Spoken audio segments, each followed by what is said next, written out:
Kujtimet dhe mbresat e një viti shkollor në shkollën shqipe Skënderbej.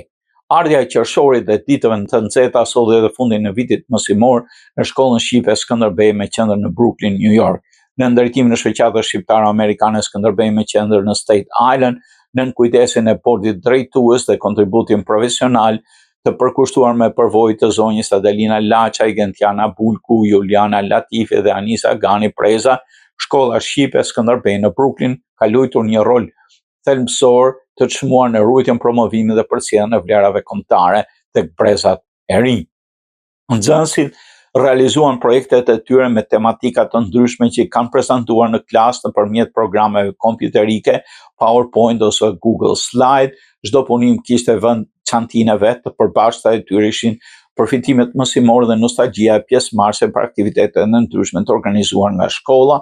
Një nga nxënësit e kësaj shkolle, Emma Bërmua, përveç punimeve artistike që kishte realizuar, solli në fokus aktivitetet e shkollës që ajo do t'i mbajë mend gjatë. Emma nëpërmjet gjuhës shqipe theksoi një moment tjetër të rëndësishëm, kërcimin e valles përtej oqeanit në shkollën e saj, PS 102.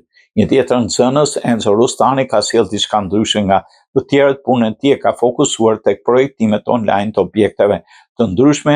Një nga nxënësit të rregullt të kësaj shkolle tepër i përkushtuar, Kelvin Rustani, ka zgjedhur që punimi i tij të fokusonte gjithçka që ka mësuar këtë vit shkollor, solli disa momente të bukura të 8 marsit. Kështu pra u bë ky unifikim i vitit shkollor me përpjekjet e ndërthurur me këngët e valleve të nxënësve që arritën të përfshihen me njëri tjetrin përmes një lidhje tepër organike edhe nëpërmjet gjuhës shqipe.